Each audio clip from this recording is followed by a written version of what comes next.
Buenas noches, ¿cómo están? Vamos a esperar unos minutos hasta que sus colegas se vayan uniendo.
En el chat voy a poner el enlace para la asistencia, por favor, para el día de hoy.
Muy buenas noches a todos los asistentes.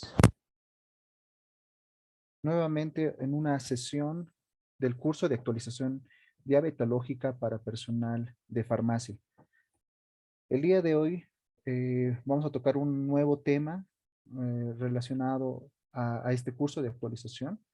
Vamos a poder ver otros aspectos importantes que nos puedan ayudar a mejorar esta información y la educación en diabetes que se debe tener en la farmacia. Recordando los temas que ya se han visto hasta el día de hoy, en la primera sesión se vio el tema de abordaje de la diabetes en la farmacia. En la segunda sesión, que fue la anterior semana, vimos seguimiento y complicaciones agudas del paciente diabético, sobre todo enfocado a las diferencias entre hiper e hipoglicemia y cómo se debe de actuar frente a ellas. Y el día de hoy, en esta tercera sesión, se verán lo que es factores de riesgo de cada paciente y los posibles síntomas para poder derivar al médico. Antes de poder iniciar la sesión con la doctora Carla Herrera, también podremos ver algún dato curioso con respecto a la diabetes que es muy importante mencionar y tomarlo en cuenta. Tal vez podemos iniciar con la pregunta de ¿cuántos afectados por diabetes hay en el mundo? Según la Organización Mundial de la Salud, el número de personas con diabetes ha pasado los 108 millones de afectados en el año de 1980 a 422 millones. De hecho, se estima que la cifra ascienda a los 640 millones de personas para el año 2040. Esta enfermedad se está convirtiendo en una epidemia mundial y está relacionada con el rápido aumento del sobrepeso, la obesidad y la inactividad física. Se calcula que las muertes por diabetes aumentarán más de un 50% en los próximos 10 años y será la séptima causa mundial de muerte para el año 2030. De esta manera podemos evidenciar definitivamente cuán importante es el manejo de la diabetes. Es una de las patologías que rápidamente ha ido aumentando la incidencia a nivel mundial y evidentemente Bolivia no es un país que se queda atrás. Sobre todo ahora que estamos en esta época de pandemia, se ha visto que pacientes que han cursado lo que es el COVID, pues muchos de ellos han debutado con diabetes. Definitivamente la situación del estrés, el uso de los glucocorticoides y demás aspectos han generado que muchos de ellos debuten con esta enfermedad. Es por eso que la importancia y la urgencia de poder atender de forma oportuna en todos los ambientes y espacios de la comunidad en salud es necesario tener la información adecuada y sobre todo el manejo adecuado que se pueda dar al paciente en todos estos espacios. Habíamos mencionado ya que, que al finalizar esta etapa de cursos de forma virtual, se tendrá también un taller presencial. Es bueno recordar y mencionarlo, el mismo que se llevará el miércoles 11 de mayo, de 6:30 a 8 de la noche, donde se tocarán diferentes temas ya en la parte práctica, ¿no? Como el manejo de la terapia oral, el manejo de la insulina, lo que es cadena de frío, el uso del glucómetro, ejercicio físico en el paciente y evidentemente también la educación nutricional. Es muy importante comentar también con sus colegas de que puedan asistir a cada una de las sesiones, dejando fuera el lado obviamente de la certificación, pues cada sesión cuenta con información muy útil y diferente, ¿no? Va a ser un tema muy diferente al anterior, de modo que es muy importante que podamos darle un seguimiento a cada uno de estos cursos, cada una de estas sesiones, que definitivamente van a poder brindar ese apoyo en farmacia. Como habíamos comentado, el día de hoy el tema que se verá en la sesión serán factores de riesgo de cada paciente y los posibles síntomas para derivarlo al médico. La expositora nuevamente será la doctora Carla Herrera, médico especialista en diabetología. Ella es médico cirujano y especialista en diabetes y nutrición. Tiene una especialidad en la Universidad René Favaloro de Buenos Aires, Argentina. Educación en diabetes para personal de salud, UNINI Centro Multidisciplinario Pachuca de México. Ella es educadora en diabetes para pacientes, especialista en pie diabético de la SAD de Buenos Aires, Argentina, diabetología en la Universidad La Salle y Centro Multidisciplinario de Diabetes Pachuca en la ciudad o en el país de México. Nuevamente es un gusto poder presentarla, Doctora Carla Herrera, el micrófono es todo suyo para poder brindarnos información en esta nueva sesión. Muchas gracias.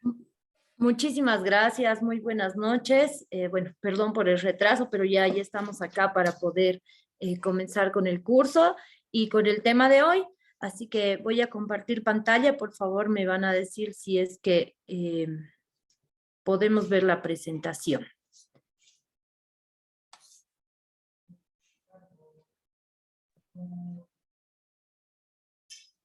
Bueno. Sí, doctora. Sí, doctora, Sí, se puede ver. perfecto. Muchísimas gracias. Bueno, voy a cortar la cámara para que se pueda escuchar bien el audio, por favor. Si me permiten un segundito. Ahí está.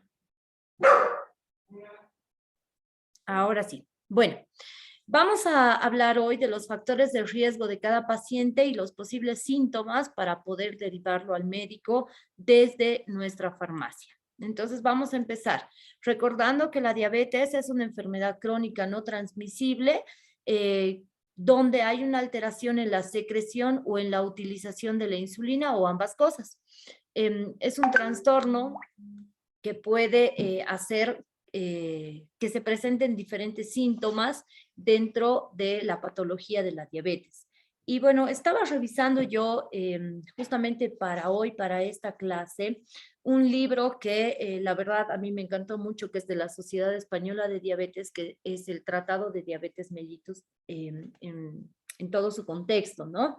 Y en el libro, que es de una edición muy nueva, decía que la diabetes antes era llamada la enfermedad de las 4 Ps, pero que ahora se ha modificado un poco este esquema o esta sintomatología de la diabetes. Si bien la diabetes puede presentar todos los síntomas o no presentar ninguno, es una enfermedad que, por ejemplo, dentro de la sintomatología presenta mucha hambre, una sed intensa, ganas de orinar con frecuencia, cansancio excesivo, pérdida de peso, visión borrosa, irritabilidad, náuseas que pueden llegar incluso hasta el vómito, ¿no? Y al ser una enfermedad que se caracteriza por una hiperglucemia, que resulta de defectos en la secreción de la insulina o en la acción de la misma, puede ser o es una enfermedad crónica que se asocia a muchas complicaciones a largo y corto plazo.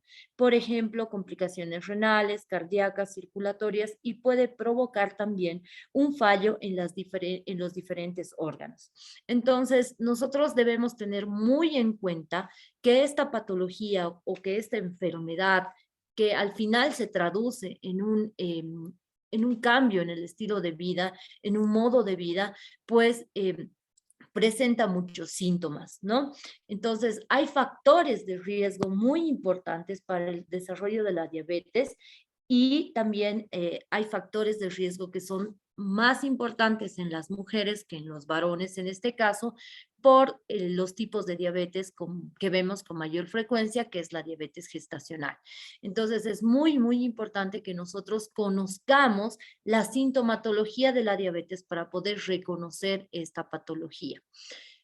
No solamente se presentan sintomatologías como vemos acá a nivel sistémico, sino también a nivel cutáneo.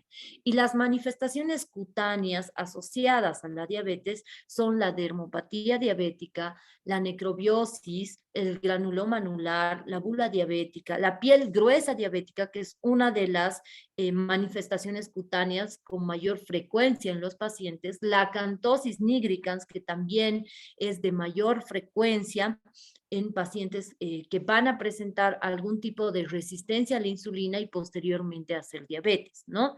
Otros factores como la piel amarilla, santomas eruptivos, el líquen plano, las púrpuras pigmentarias, las lesiones cutáneas perforantes, la alopecia, van a haber diferentes síntomas. Y bueno, si ya nos ponemos a analizar dentro de las infecciones, pues infecciones cutáneas más frecuentes de la diabetes va a ser la candidiasis mucocutánea, las infecciones bacterianas y la dermatofitosis, ¿no? Entonces, es muy importante que nosotros sepamos reconocer estas manifestaciones a nivel cutáneo para poder alertar al paciente a que puede tener la patología o que puede estar cursando con un debut diabético si no tiene los síntomas. Las reacciones cutáneas también a los tratamientos van a ser muy importantes. ¿Por qué? Porque esto nos va a dar una pauta para poder cambiar el tratamiento o para tener que buscar otro tipo de tratamiento que no tenga esta reacción en el paciente. Las reacciones alérgicas son muy raras, pero se presentan. La lipodistrofia, que bueno, cuando hay pacientes con manejo de insulina o con insulina, pues sí se presentan bastante. Los queloides, las atrofias dérmicas focales o las ampollas, que también son reacciones cutáneas a los tratamientos, que en este caso pueden ser la insulina o tratamientos vía oral con medicación vía oral. Entonces, es importante que nosotros sepamos reconocer también las manifestaciones cutáneas para que podamos alertar al paciente y poder derivarlo al médico cuando veamos una de estas alteraciones, ¿no? Generalmente, y bueno, dijimos que el primer contacto del paciente con diabetes es la farmacia. Entonces es importante que el personal de farmacia pues esté entrenado para que pueda alertar al paciente si es que no tiene el diagnóstico, puede acudir al médico, o si tiene el diagnóstico, pues ante cualquier evento, como hemos visto la anterior vez, ante una hiper o una hipoglicemia, síntomas de hipo y hiperglicemia, pues puede el paciente acudir al médico, ayudar en ese momento, obviamente, pero derivarlo al médico para que pueda ver realmente cómo va el tratamiento con el paciente y pues si es necesario cambiarlo, hay que hacerlo. Hacer los exámenes de laboratorio pertinentes y bueno, ver en todo el contexto qué es lo que necesita el paciente, ¿no? ¿Cuáles son los factores de riesgo para la diabetes? Hay factores modificables y no modificables. Dentro de los factores no modificables está la edad. La prevalencia de la diabetes mellitus tipo 2 aumenta a partir de la mediana edad y es mayor en la tercera edad. ¿Qué quiere decir? Antes nosotros llamábamos, por ejemplo, la diabetes tipo 1, diabetes infanto-juvenil, la diabetes tipo 2, diabetes del adulto, y bueno, la diabetes gestacional propia de las mujeres embarazadas, ¿no? Esto se ha ido reduciendo, el rango de edad ha ido bajando para la diabetes tipo 2. ¿Por qué? Porque han ido aumentando los factores de riesgo para contraer esta patología. Si bien la diabetes tipo 2 es una diabetes que se va diagnosticando a lo largo de la vida, también es una diabetes que se puede adquirir a corta edad. Ya hemos visto niños, jóvenes, adolescentes con diabetes tipo 2 por efectos de la mala alimentación, el sedentarismo o también patologías como el COVID en este caso, que han desarrollado o han hecho que los pacientes desarrollen diabetes mellitus tipo 2 y también diabetes tipo 1. Entonces es muy importante que nosotros tengamos en cuenta que los factores de riesgo de la diabetes no modificables entra la edad. La raza o la etnia también es un riesgo de desarrollar diabetes mellitus tipo 2, ¿ya? Por ejemplo, es menor en individuos de raza caucásica o asiáticos, negros y grupos nativos americanos, que además pueden presentar una evolución más rápida de la diabetes mellitus, ¿no? Antecedentes de diabetes mellitus en la familia puede ser diabetes mellitus tipo 2 o diabetes mellitus tipo 1, pero aquí puse la tipo 2 porque es la más común, ¿ya? Los individuos con padre, madre, abuelos o familiares de línea directa que tengan diabetes son 5 a 6 veces más propensos de presentar esta condición y es un riesgo mayor de desarrollar la enfermedad. Entonces debemos tener en cuenta que los antecedentes en la familia de diabetes también es un factor de riesgo muy importante. Los antecedentes de diabetes gestacional sube más o menos alrededor de 7.5 veces el riesgo de tener diabetes mellitus tipo 2. Habíamos visto en la primera clase que la diabetes gestacional puede desarrollarse en cualquier momento de la gestación, pero con mayor frecuencia a partir de la semana 22, ¿no? Si hay antecedentes en la familia de diabetes, ya sea tipo 1 o tipo 2, pues el control de la mujer embarazada tiene que ser muy riguroso. Pero si no hay antecedentes de diabetes en la familia y ha habido alguna alteración en la glucosa en un embarazo previo, pues también es muy importante que nosotros hagamos el control riguroso de la glicemia, que en este caso sí cambian los valores para las pacientes en gestación, que tendría que ser de 70 a 96 miligramos decilitro, ¿ya? Para que podamos, bueno, ver la alteración en la glucosa. Cuando nosotros encontramos una mamá, ya sea en el primer, segundo o tercer periodo del embarazo, con glicemias por encima de los 100, 110, pues debemos alarmarnos porque esa paciente puede estar haciendo diabetes gestacional. Ahora, ¿cómo se diagnostica la diabetes gestacional? No solamente con una prueba de glicemia o de glucosa en sangre, podemos también hacer otra prueba que se llama prueba de tolerancia oral a la glucosa, que sufre una modificación de la prueba de rutina que se realiza con otros pacientes.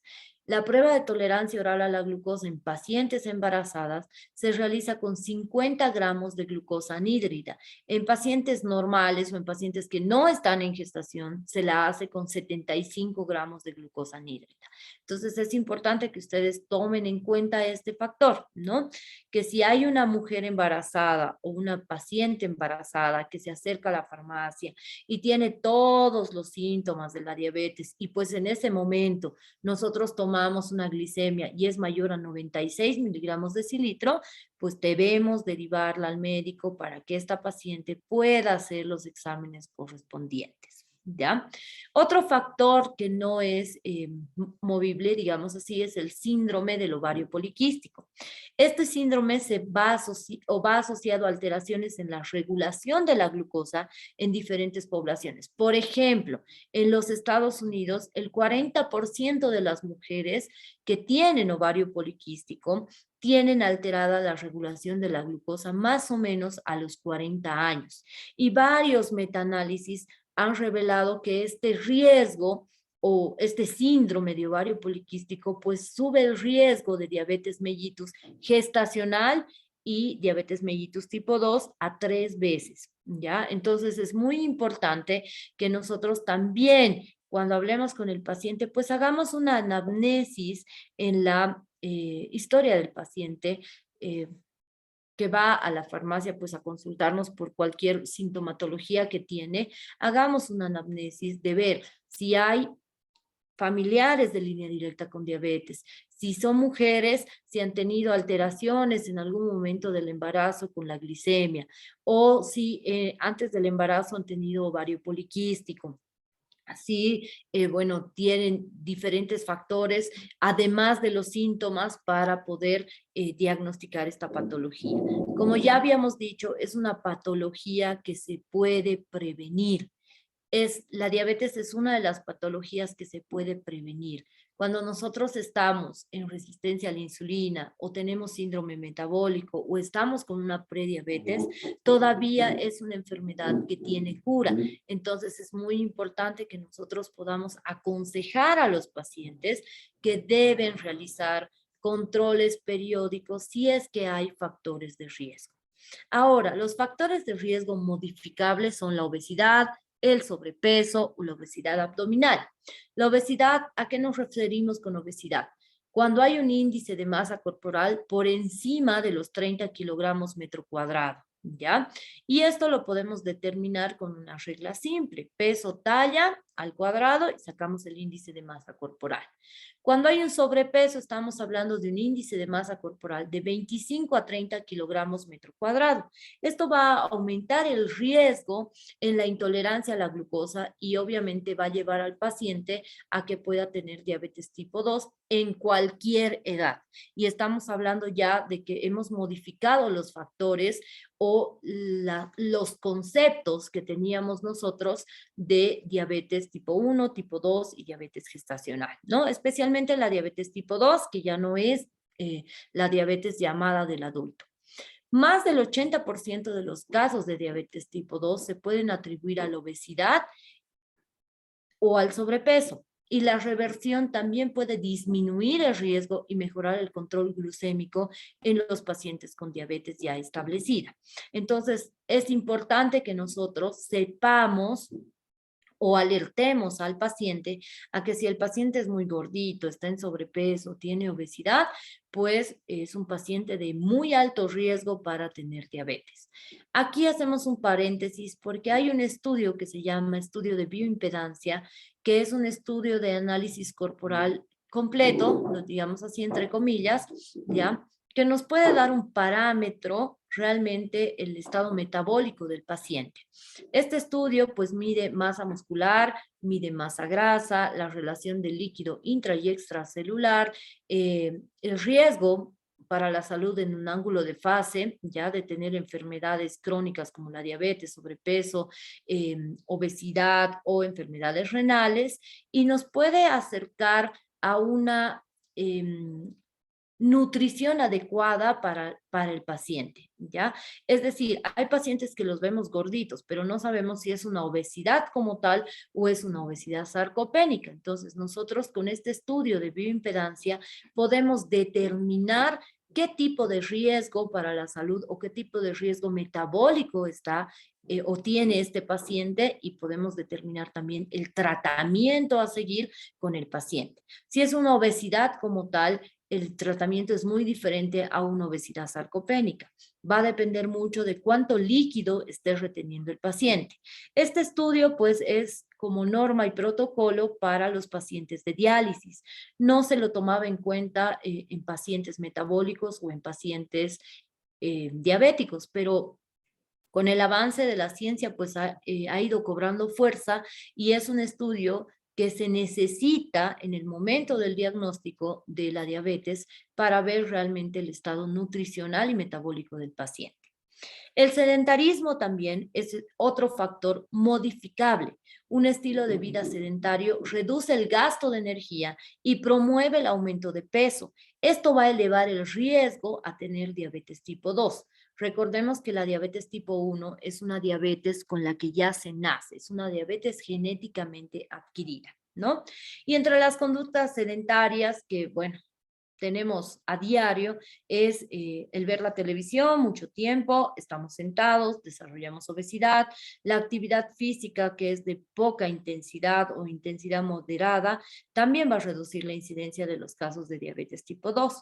Independientemente de la presencia o ausencia de la intolerancia a la glucosa, como se han demostrado en muchos estudios, en muchos metaanálisis, el sedentarismo es uno de los factores de riesgo más importantes para la diabetes, ¿no? Otro de los factores, el tabaquismo. El consumo de tabaco se asocia a un mayor riesgo de la diabetes porque también, bueno, va a depender de las dosis, de cuántos cigarrillos fumemos al día. Cuanto más cigarrillos, hay mayor riesgo, ¿no? Y esto, pues, es un factor modificable de la diabetes porque al dejar de fumar podemos reducir el riesgo de esta patología. El beneficio no se lo ve en el instante. El beneficio, y varios estudios, y según la Federación Internacional de Diabetes y también la OMS, la Organización Mundial de la Salud, nos muestran que el beneficio va a ser evidente 5 años después del abandono del tabaco y se equiparará, perdón, más o menos a los que nunca fumaron después de 20 años. Es decir, que nuestro pulmoncito va a estar limpio por completo, como si nunca hubiésemos fumado a los 20 años después de dejar el tabaco. El tabaquismo produce un estado de inflamación permanente en el organismo y la diabetes también produce un estado de inflamación permanente. Aquí hay una alteración en la secreción de la insulina o en la utilización de esta. Es por eso que el tabaco o el tabaquismo se considera uno de los factores de riesgo más importantes también en nuestro medio, ¿no? Los patrones dietéticos o la dieta o el plan de alimentación o el consumo de alimentos, como ustedes quieran llamarlos, también es un factor modificable, ¿ya? Que puede hacer, o uno de los más importantes, que puede hacer que los pacientes o las personas pues tengan diabetes mellitus tipo 2. ¿ya? Independientemente del índice de masa corporal, actividad física, edad o antecedentes familiares. La dieta es muy importante para desarrollar la diabetes o comenzar con las alteraciones en la glucosa, prediabetes o síndrome metabólico. Ya eso tienen que tomarlo muy en cuenta. Bueno, una dieta rica en carbohidratos, ya no solamente en el consumo de azúcar refinada, y esto es muy importante porque generalmente existe el tabú de que la diabetes es la enfermedad del azúcar, pero la diabetes no es la enfermedad del consumo de azúcar. La diabetes es la enfermedad donde hay una alteración en la glucosa en nuestro organismo. Es decir, nuestro azúcar, el azúcar que nosotros tenemos dentro de nuestro organismo, pues es la que se ve alterada. Pero no es la causa el azúcar que nosotros podríamos consumir en los alimentos, ¿no? O como dicen muchos pacientes, el consumo de masitas, de tortas, de pasteles, de cosas dulces o el azúcar como tal, no es un factor no es el factor predominante para que el paciente pues tenga diabetes, sino sí es un factor de riesgo, pero también la dieta caracterizada por un alto consumo de carnes rojas o precocinadas, productos lácteos altos en grasa, refrescos azucarados, dulces y postres, carbohidratos como por ejemplo papa, arroz, fideo, chuño, yuca, oca, mote, camote, papaliza, la mezcla entre estos carbohidratos hacen que el paciente pues tenga un riesgo o un mayor riesgo a tener diabetes tipo 2. Entonces, nosotros tenemos que romper este paradigma, tenemos que romper este tabú ante la gente y explicarle al paciente que no solo va a contraer diabetes porque consuma mucha azúcar o refrescos azucarados, gaseosas, dulces, ¿no? O postres, sino también si el paciente no tiene una correcta alimentación en cuanto a los carbohidratos. En la diabetes hay una alteración en la síntesis de las proteínas, hay una alteración en el metabolismo de los carbohidratos y grasas. Entonces es importante que el paciente conozca estos factores de riesgo para poder evitar esta patología. Los trastornos en la regulación de la glucosa, prediabetes o estados intermedios de hiperglucemia incluyen glucemia basal alterada, tolerancia alterada a la glucosa y elevación de la hemoglobina glucosilada, ¿ya? Ya se han definido en apartados anteriores de varios estudios que la presencia de todos estos trastornos o el conjunto de estos trastornos va a suponer un mayor riesgo de la diabetes tipo 2. Las condiciones clínicas asociadas a un mayor riesgo de la diabetes también se ven en pacientes con enfermedades cardíacas, enfermedad coronaria o insuficiencia cardíaca avanzada, ya sea clase 2 o clase 3. Presentan un mayor riesgo de desarrollar diabetes mellitus, ¿ya? La hipertensión arterial también es otro de los factores o de las condiciones clínicas asociadas a la diabetes, el infarto agudo de miocardio y el ictus, que también se van a asociar con mayor riesgo a una diabetes tipo 2.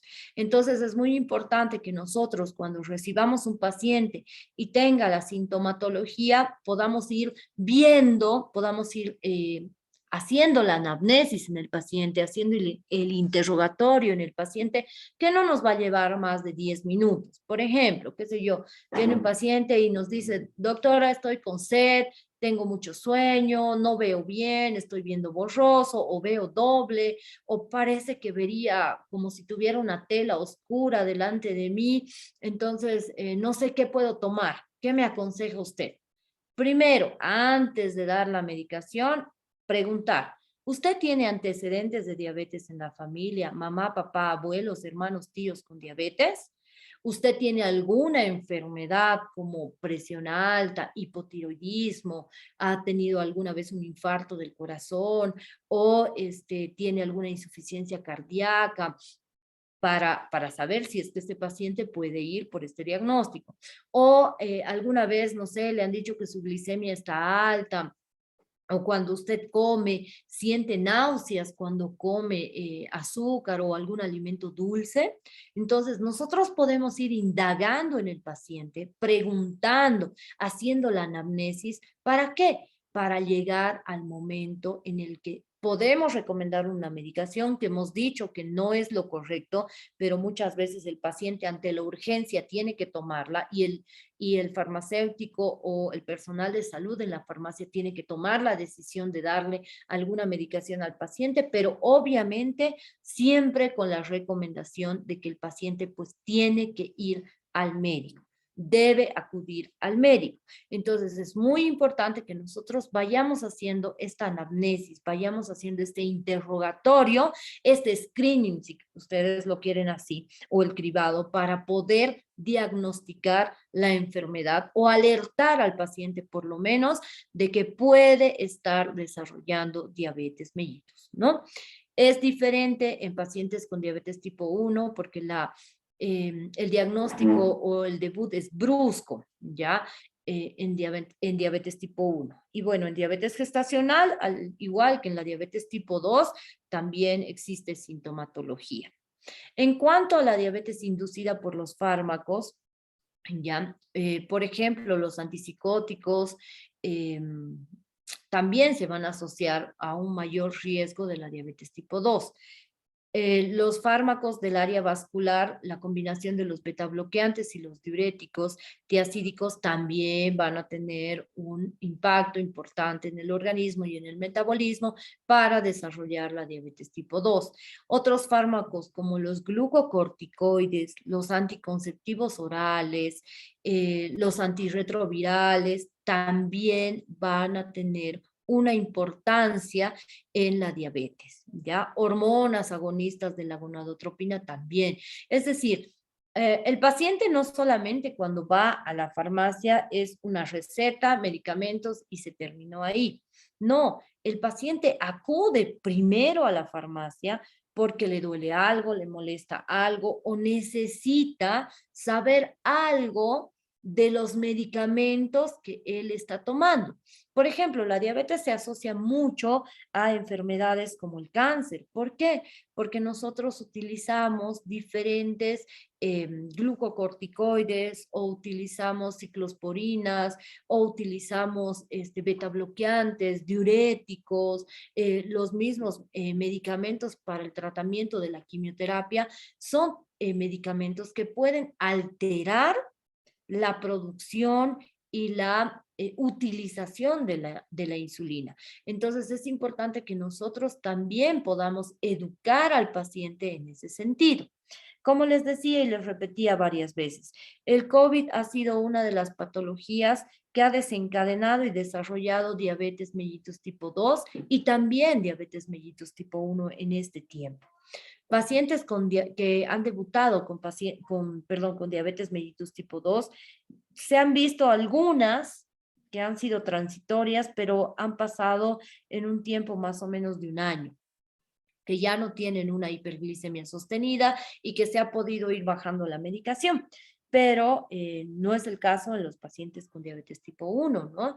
Que bueno, obviamente la enfermedad pues se queda para toda la vida y puede traer consigo complicaciones agudas y complicaciones crónicas de la diabetes que las vamos a ir viendo posteriormente. Entonces, ustedes que manejan mucho este tema de farmacología, deben saber cuáles son los fármacos que pueden inducir o que pueden ser factores de riesgo para que el paciente pueda contraer o pueda tener diabetes mellitus tipo 2, especialmente. ¿Ya? Y dentro de los más comunes, los betabloqueantes, como decíamos, diuréticos, glucocorticoides, anticonceptivos orales, ciclosporinas, antirretrovirales, que también son importantes, y hormonas. Las hormonas, principalmente las hormonas agonistas de la gonadotropina, ¿ya? Entonces es muy importante que nosotros sepamos que tiene un riesgo, ¿sí? Un riesgo pequeño, pero que es un riesgo ya de desarrollar diabetes mellitus tipo 2, ¿no? Y obviamente el riesgo va a ir aumentando mientras el tratamiento sea más intensivo o el tratamiento sea crónico, ¿no? Entonces es muy importante que vayamos guiando nosotros al paciente. Ahora, para que ustedes vean todo en resumen, ¿cuáles son los factores de riesgo de la diabetes? Origen étnico, raza o etnia, sobrepeso, obesidad, ya, aquí vamos a poner también sedentarismo, una dieta no saludable o una muy mala nutrición, presión arterial alta o una hipertensión, también factores cardíacos, ¿ya?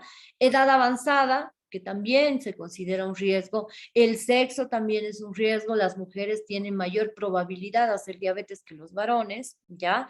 El sedentarismo o el bajo nivel de actividad física, antecedentes familiares de diabetes, tolerancia anormal a la glucosa o alguna alteración en la glucosa, ¿ya? Antecedentes de diabetes gestacional para tener diabetes tipo 2, mala nutrición durante el embarazo o patologías como la preeclampsia o la eclampsia también son factores de riesgo en la diabetes mellitus tipo 2.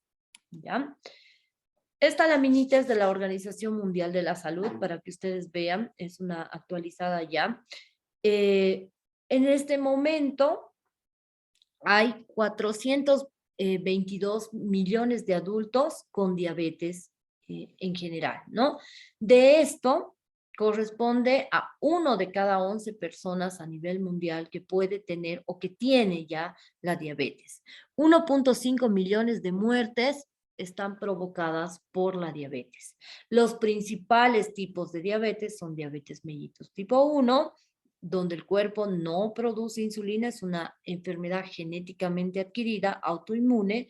La diabetes tipo 2, donde el cuerpo produce insulina, pero no se puede utilizar apropiadamente, o la insulina que producimos causa una resistencia. La diabetes gestacional, que es una condición temporal del embarazo o durante el embarazo que puede desarrollarse o quedarse como diabetes tipo 2, ¿ya? Entonces es muy importante que ustedes vean estos aspectos. Ahora, los factores de riesgo, una alimentación no saludable, falta de actividad física, y 1 de cada 3 personas también va a presentar sobrepeso, y 1 de cada 10 personas, y esto se va incrementando poco a poco, ¿ya? Ya presenta obesidad. ¿Cuáles son las acciones que nosotros debemos tomar? Para todos. Primero, mantener una alimentación saludable. Hacer actividad física, realizar ejercicio físico. Evitar la obesidad o el sobrepeso. Controlar la glucosa o la glicemia en caso de duda. ¿Y esto en qué tiempo? Podemos controlar cada 6 meses si hay antecedentes de diabetes. Si es que ya hemos sentido alguna sintomatología, podemos hacerlo cada semana, cada 2 veces a la semana, cada tercer día. Eso va a depender del tratamiento, de la sintomatología que el paciente tenga para nosotros ver o verificar la glucosa capilar y dependiendo del tiempo, ¿no? Y seguir obviamente los consejos de nuestro médico en cuanto a medicación, si es que ya tenemos la diabetes, o en cuanto a prevención, si todavía no tenemos la diabetes, ¿no? Y bueno, una tarea importante para nuestro medio que lastimosamente somos uno de los pocos países donde no tenemos políticas para esta patología, pues es importante que nosotros como personal de salud, obviamente solos, podamos ver de favorecer entornos saludables a los pacientes, ya mejorar los diagnósticos y los tratamientos y también mejorar los datos, es decir, bajar el índice de casos de diabetes tipo 2 con la prevención. Por eso es muy importante que nosotros sepamos hacer educación diabetológica para que los pacientes que ya tienen diabetes pues no tengan consecuencias, porque pueden provocar muchas complicaciones en muchas partes del cuerpo e incrementar el riesgo de muerte prematura bueno, en todos los pacientes, ¿no? Entonces es importante que los pacientes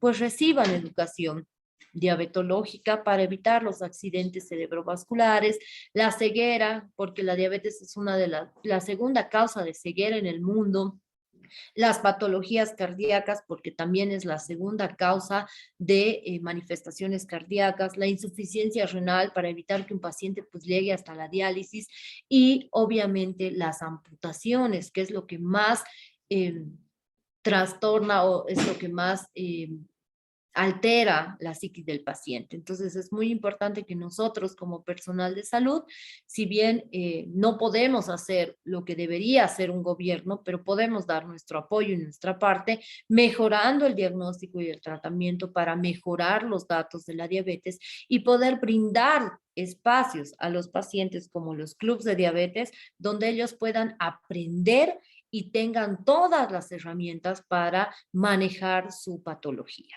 ¿no? Y bueno, ¿cuándo vamos a derivar al médico? Primero hay que realizar una corta anamnesis del paciente. Por ejemplo, si el paciente utiliza o pone en práctica el automonitoreo. ¿Y qué es el automonitoreo? Es que el paciente tenga un glucómetro en la casa y sepa utilizarlo.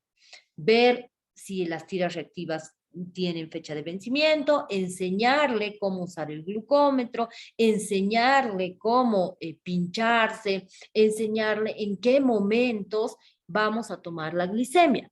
Y nosotros tenemos una tabla ya que les damos a todos los pacientes en la consulta, principalmente cuando van con el debut o cuando recién se los diagnostica, donde podemos tomar la glicemia en ayunas, 2 horas después del desayuno, antes de almorzar, 2 horas después del almuerzo, antes de la cena, 2 horas después de la cena y antes de irse a la cama. Entonces son 7 veces más o menos las que el paciente podría medirse. Esto sí lo hacemos con rigurosidad en pacientes con diabetes gestacional y diabetes mellitus tipo 1. En diabetes mellitus tipo 2, pues le damos cierta flexibilidad al paciente. Pero es importante que ustedes sepan si el paciente tiene o no glucómetro. Si el paciente no tiene glucómetro, no va a saber cuándo su glicemia esté elevada o no, a menos que tenga, y este es el segundo punto, sintomatología de hipo o hiperglucemia, ¿ya? Hay que saber y preguntarle al paciente cuál es la medicación que él está tomando. Factores de riesgo que ya hemos visto, valores de glicemias por lo menos de las 2 últimas semanas, ¿ya? Eso es muy importante conocer para saber en qué momento voy a derivar al médico. Entonces, si hay sospechas de que un niño pueda tener diabetes, si se observan algunos síntomas posibles, tenemos que ir inmediatamente o derivar a ese niño al médico para que pueda empezar el tratamiento con prontitud.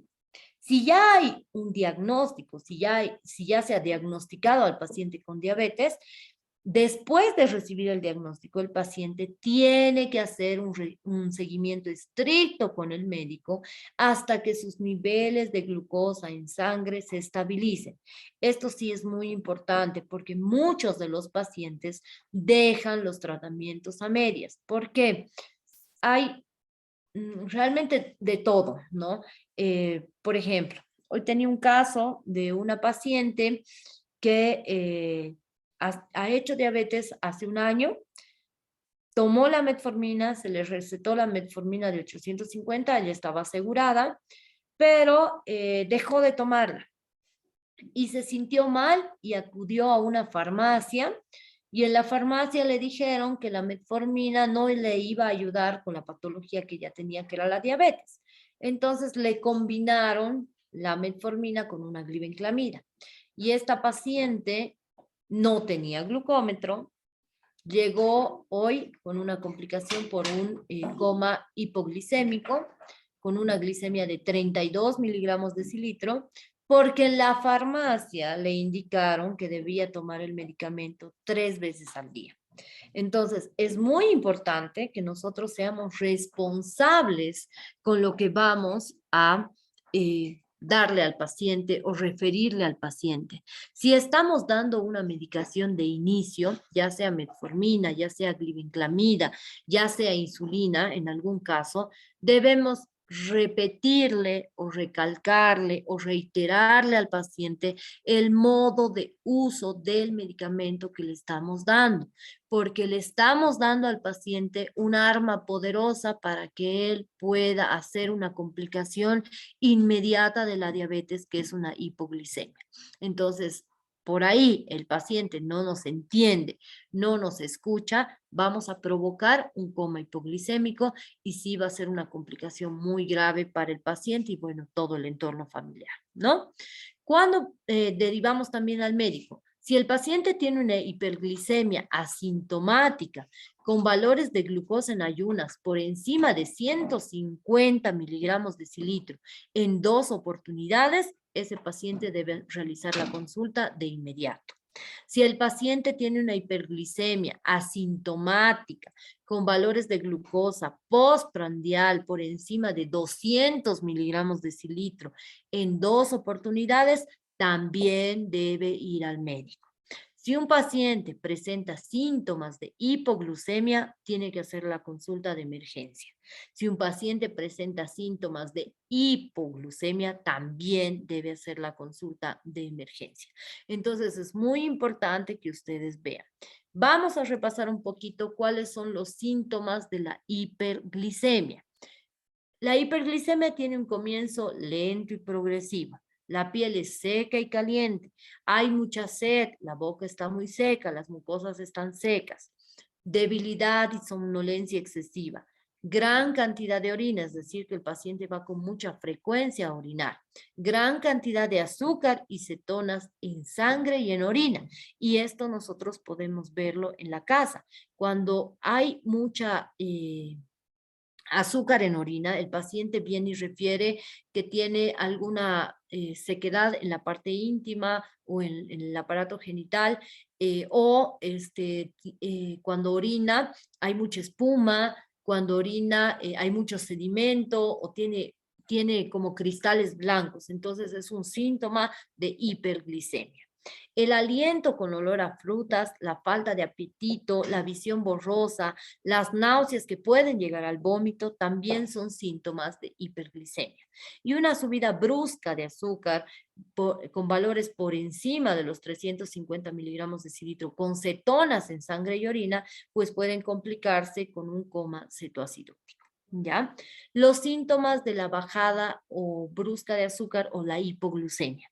Sensación de debilidad general con temblor de piernas y manos, hambre excesiva, visión borrosa, mareo, sudoración fría, agresividad, dolor de cabeza y confusión, que también hemos visto la anterior vez que podían ser algunos de estos síntomas confusos entre hipo e hiperglicemia.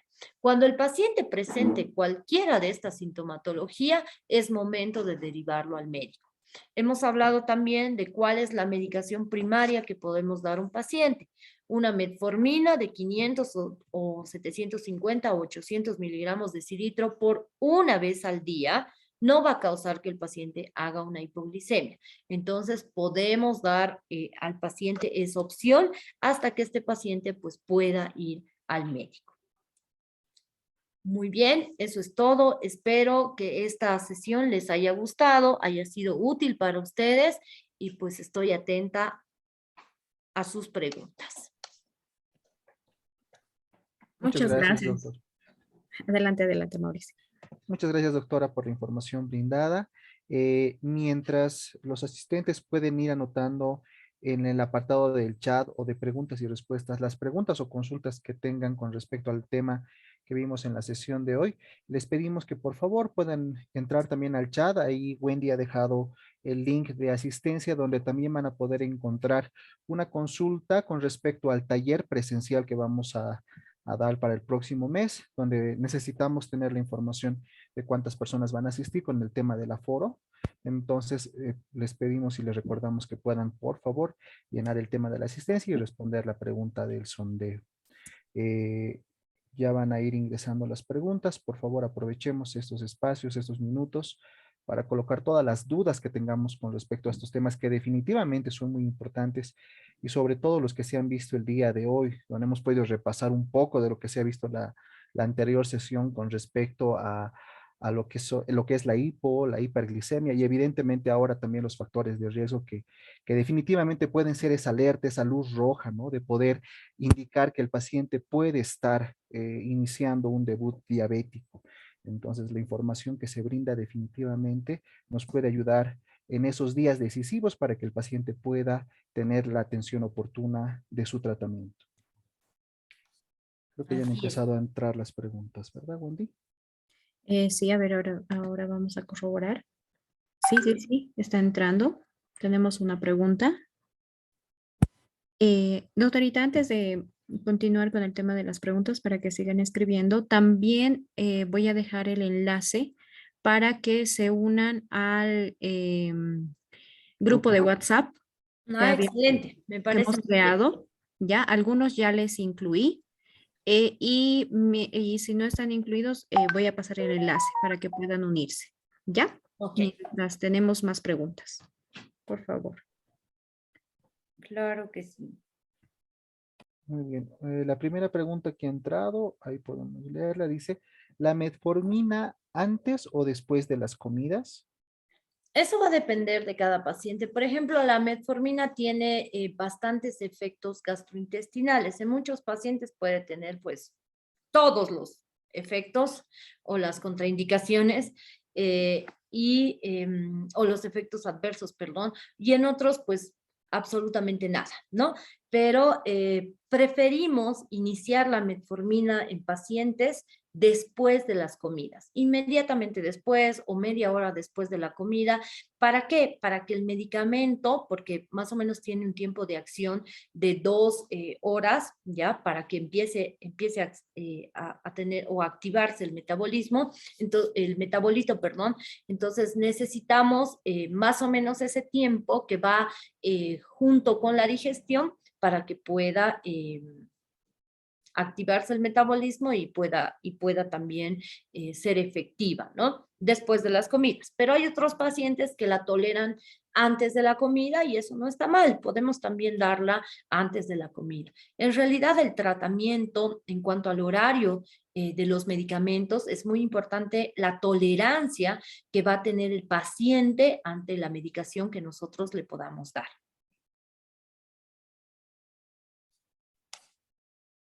Muchas gracias, doctora. Tenemos otra pregunta, en este caso de la doctora Ángela Aguirre. Muchas gracias, doctora. La pregunta dice, ¿qué síntomas tienen los recién nacidos con diabetes? Eh, Va a depender mucho. Por ejemplo, hay recién nacidos que hacen hipoglucemias, ¿no? Y después comienzan a hacer una hiperglicemia brusca. Entonces, ahí nosotros tenemos que estar alertas. Si un bebé hace una hipoglicemia sin ninguna explicación y no es un bebé de una mamá con diabetes gestacional, pues debemos estar alertas porque puede desarrollar una diabetes del recién nacido, que en este caso habría que diferenciarla, si es una diabetes tipo 1 o es una diabetes LADA o es una diabetes MODI. El tratamiento sería la insulina, ¿no, doctora? El tratamiento sería la insulina si es que este bebé hace una hiperglicemia. Si hace una hipoglicemia, también debemos controlar la hipoglicemia con una dextrosita, que generalmente es al 5%. Muy bien, muchas gracias, doctora. La doctora Magalí Mendoza pregunta, buenas noches, por favor, ¿podrían repetir lo de las 4 Ps? En ese momento se me fue la señal. Claro que sí. La diabetes era considerada, les digo, porque ya no está siendo considerada como la enfermedad de las 4 Ps, pero es generalmente lo que nosotros usamos para diagnosticar esta patología. Poliuria, polidipsia, polifagia y pérdida excesiva de peso. ¿Qué significa?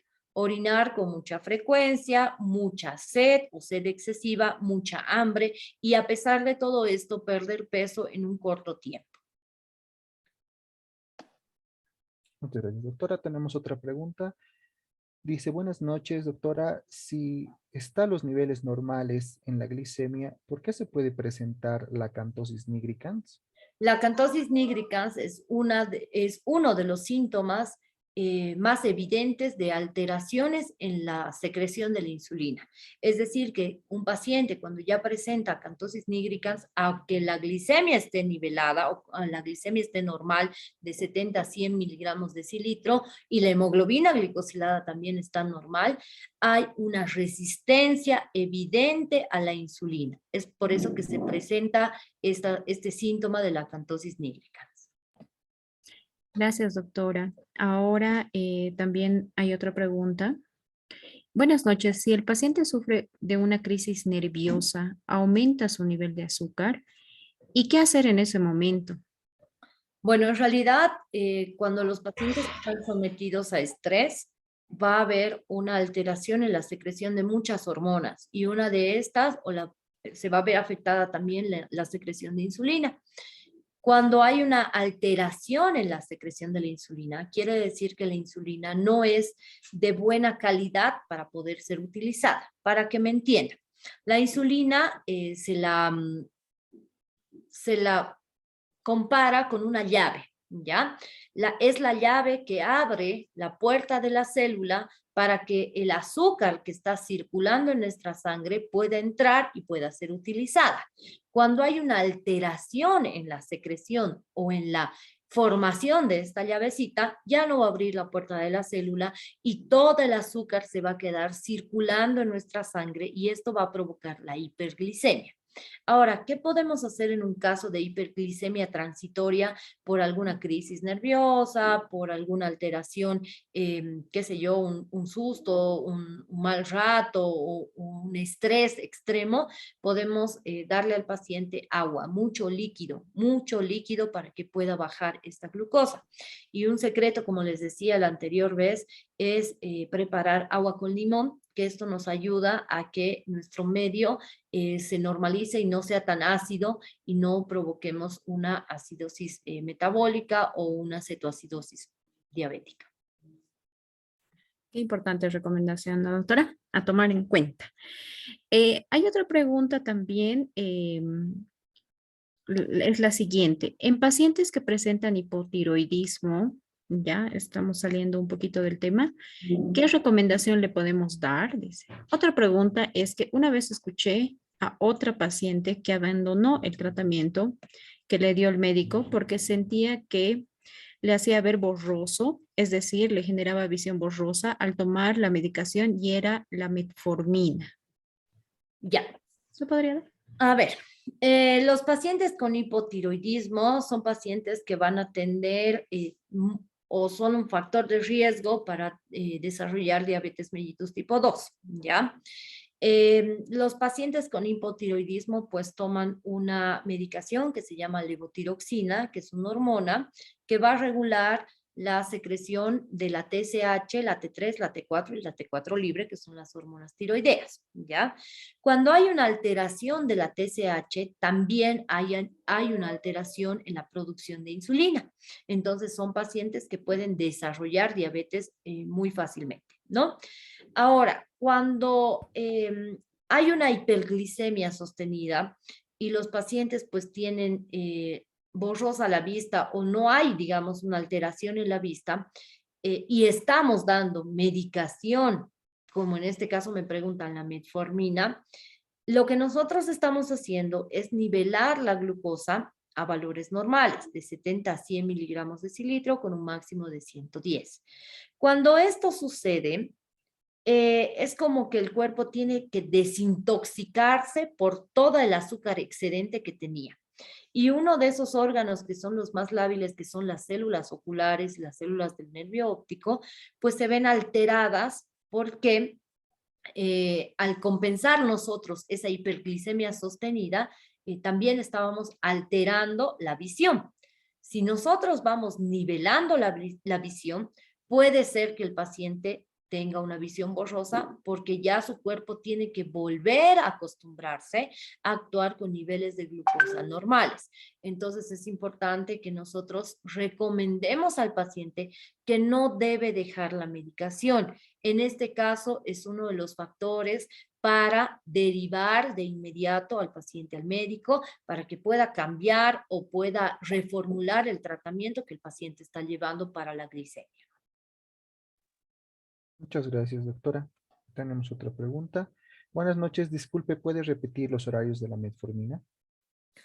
Los horarios de la metformina generalmente son después de las comidas, principalmente después del almuerzo. Es nuestra comida más grande, nuestra comida más potente, entonces, o más consistente, y nosotros pues preferimos dar la metformina después del almuerzo.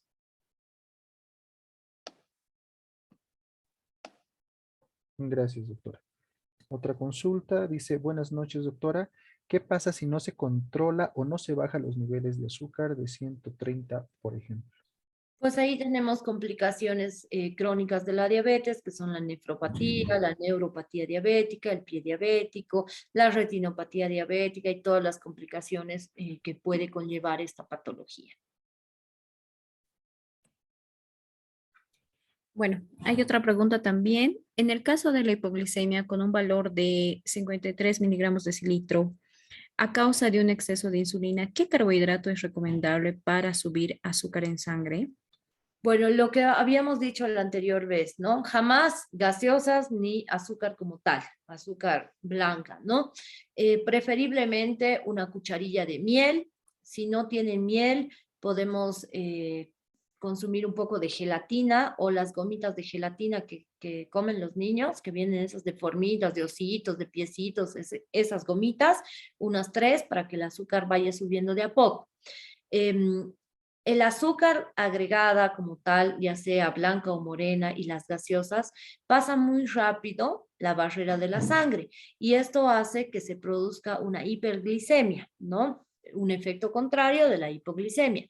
Pero si no tenemos nosotros un colchón metabólico o un colchón de alimentación para que la glicemia no baje de golpe, pues vamos a provocar otra hipoglicemia.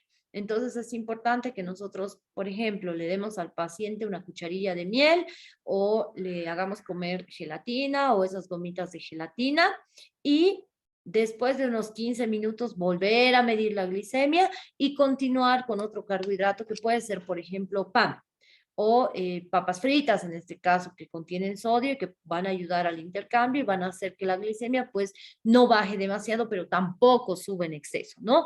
O podemos darle fruta que también que contiene fructosa y la fructosa es fácil de degradar, de pasar la barrera de la sangre y mantener las glicemias relativamente normales. Muchas gracias, doctora. Tenemos otra pregunta. Dice, en caso de presentar el paciente acantosis nigricans y los niveles de azúcar están normales, ¿qué examen debe realizarse? Ahí debemos realizar hemoglobina glicosilada, perdón, prueba de tolerancia oral a la glucosa y lo más importante, insulina.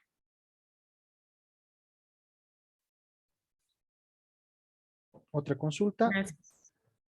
Perdón. Dale, bueno. Eh, hay otra consulta. Buenas noches, doctora. ¿Qué se hace si al levantarse por la mañana un diabético siente mareos y presenta presión arterial baja? ¿Debe inyectarse insulina? Pregunta. Claro que sí, la presión no tiene nada que ver con la glicemia, entonces necesitamos medir en ese caso la glicemia para saber si el paciente debe inyectarse toda la dosis de insulina o la mitad, dependiendo cómo esté la glicemia, ¿no? Es un factor la presión arterial baja o la baja de presión para que la glucosa se altere por una hipoglicemia, pero debemos corroborar con la medición de la glucosa. Tenemos una consulta más, creo que es la última pregunta. Dice, si un paciente no tiene a mano su metformina y ya almorzó, ¿qué debe hacer? Mucho líquido hasta que pueda tomar la metformina. Mucho líquido. Muy bien, doctora. Creo que esas eran todas las consultas que teníamos por parte de los asistentes. Tal vez alguna recomendación o hablar tal vez en general de la sesión que se habló el día de hoy. Bueno, sí, recomendarles, como les decía, La farmacia es el primer medio, el primer contacto del paciente, no solo con diabetes, ¿no? Pero en este caso que estamos hablando sobre la diabetes, pues debemos darles información responsable para no provocar otras complicaciones inmediatas como la hipo o la hiperglicemia en pacientes con diabetes. No está y no estoy de acuerdo en que demos medicación de inicio, pero si es que se lo requiere, pues debemos hacerlo de manera responsable, reiterando al paciente la forma en la que va a utilizar la medicación, ¿no? Como les comentaba, el caso de hoy, muchos casos también se ha dado que acuden a la farmacia, pues por alguna extraña razón cambiaron el tratamiento y pues no estamos bien con los controles en la enfermedad. Es muy importante que el personal de salud y especialmente el personal de primer contacto tenga una educación diabetológica excelente para que puedan tratar o para que puedan ayudar a que los pacientes pues lleven de la mejor forma su patología. Como decíamos clases pasadas, el paciente es dueño de su enfermedad, el paciente es el único responsable de su patología. El personal de salud, el médico, la enfermera, el personal de farmacia solamente acompaña en el proceso de esta patología. Entonces es importante que nosotros sepamos lo que estamos medicando, sepamos las consecuencias de una mala medicación y también las consecuencias de una buena medicación y sepamos los factores de riesgo de esta patología para poder derivarlos al médico, que ha sido el tema de hoy, ¿no? Cuándo derivar a un paciente, dependiendo de los factores de riesgo de cada paciente, cuándo derivarlo al médico. Entonces, espero que hayan aprendido todos los factores de riesgo y ustedes puedan poner en práctica todo lo que estamos aprendiendo para ayudarnos a prevenir esta patología. Muchas gracias, doctora. Bueno, dado este preámbulo del curso de hoy, también el siguiente, ya que ha hablado del tema de cuándo derivar al médico, la siguiente charla es asistir al paciente en el seguimiento de su diabetes, ¿no? Que también va a estar Así. interesante, doctora.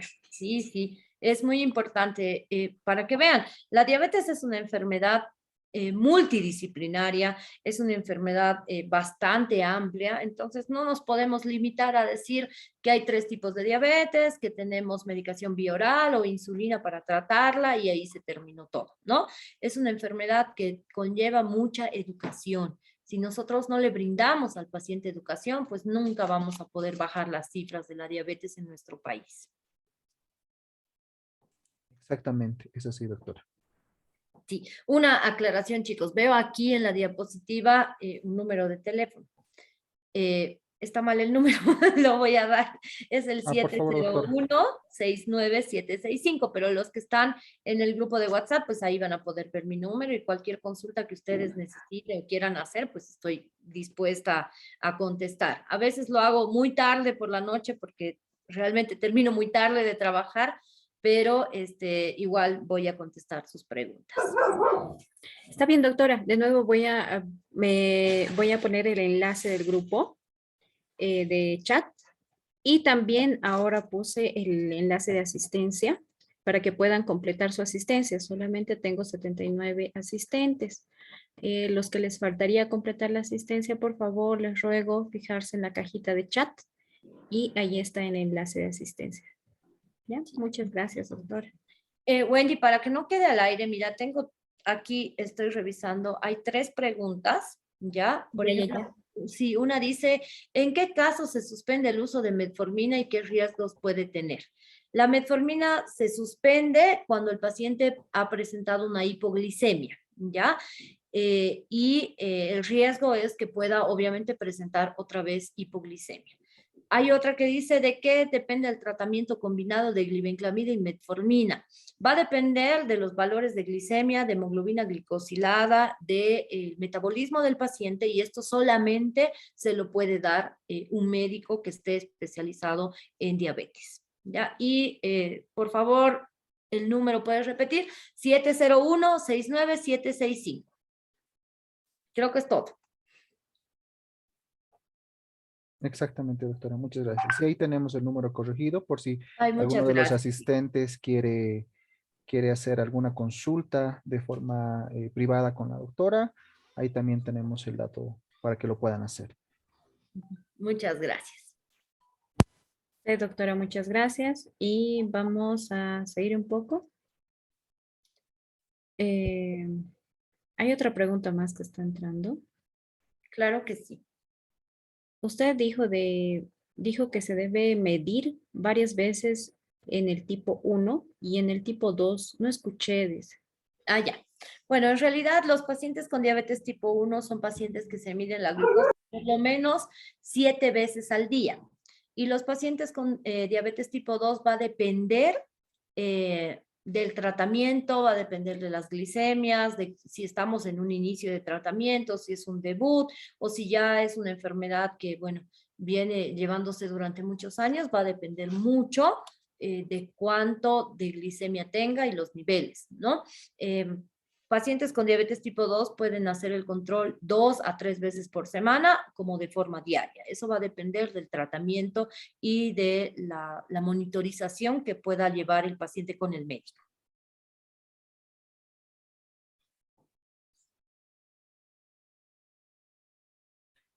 Bueno, al parecer eso es todo, doctora.